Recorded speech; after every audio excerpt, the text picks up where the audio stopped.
This is Colin McGuigan for IFLTV. Delighted to be joined with Richardson Hitchins in Orlando. Richardson's, we're here for a big fight for Amma Williams and Edgar Berlanga. You and Edgar are quite close, right? Yeah, me and Edgar's close. We grew up together in Brooklyn.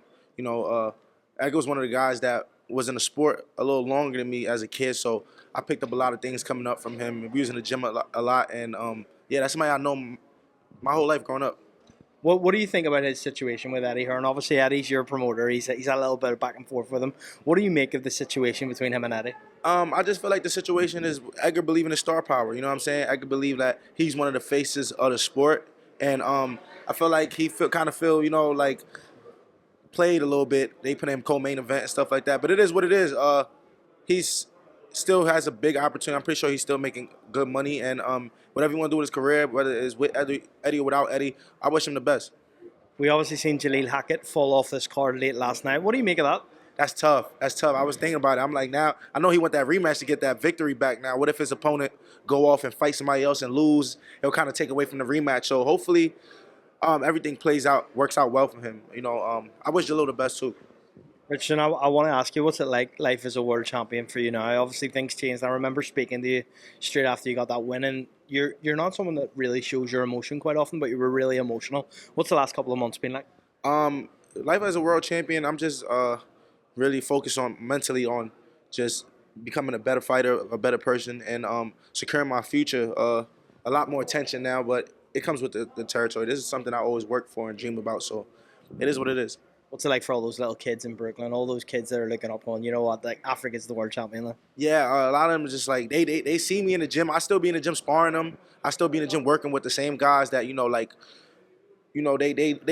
looked up to me to a certain extent, but now they're like, oh, this kid is really in here doing push-ups with me, like training, doing sparring. So they like, damn, if he could do it, I could do it, because I'm hands-on, just right there in the gym every day. I'm the same guy, and I'm gonna always be like that my whole career.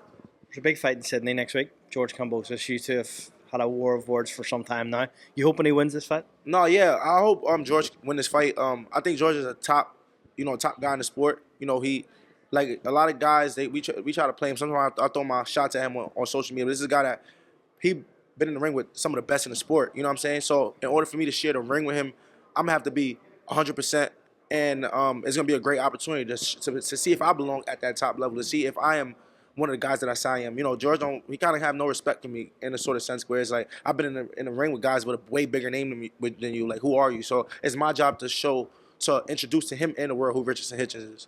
Richardson, I want to ask you about Tank Davis. When he took that knee, what did you make of that whole situation? I don't know. In the arena, it kind of threw me off. I never seen nothing like that in the sport ever. I never seen somebody take a knee and started getting counted and they stopped. But I'm glad they didn't count it. Because I think they had a draw, so with the knockdown, it would have been a loss. So I don't ever want to see somebody, take a loss with somebody that I know or nothing. So I just hope he can bounce back from this draw and make a big comeback.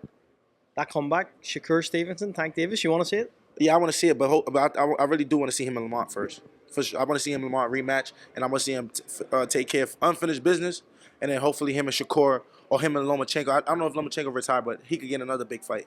What did you make of Floyd Schofield and Shakur? Because whenever that all happened, that was a crazy week in Saudi Arabia. Yeah, at first I was like, he was ducking. Then I found out the other guy, Dubois, I think he got sick too. So I can't even say he was ducking. Maybe it was something in the food or something out there, because they both had to pull out the fight. So at first I thought he was scared, but I mean, hopefully him and Shakur. I don't think the fight will resurface. I don't think they'll resurface the fight. But I would have been excited to see that fight, but it didn't happen. Do you rate Floyd Schofield? Do you think he's as good as what maybe people are making him out to be in a fight against Shakur, who's kind of like, made his own name now in the sport? I ain't never really watched Schofield, to be honest. I really don't know about Schofield. I know that he talks a lot. His dad talks a lot, I think. So he did a great job promoting himself, but I really don't know about the kid like that. Last one for me, because I know you're on the broadcast. Teofimo Lopez. You had a little bit back and forth with him in New York. What do you think of Teo? I think Teo is a good fighter, but I just think he can't beat me. I think that I'm one of the best fighters in the sport, and I say that wholeheartedly. And I feel like me getting an opportunity with Teo is like, when he get in there, it's gonna be like, oh, this kid is like, he's really, really him. Teo always seen me fight coming up. Like, Teo always, like, you could tell, like, he always had respect for my skills. I always had respect for his skills, but I feel like it's different. Like, he get in there with me, I'm none of these guys he's fighting in the pros. Do you buy into the racism thing? I don't really know. I don't really like to speak on that, but it's not cool using racism to promote your fight. I don't think it's cool at all. Well, Richardson, you're on the broadcast. Thank you very much for your time. I appreciate it, bro. I appreciate you. Thank you. Thanks.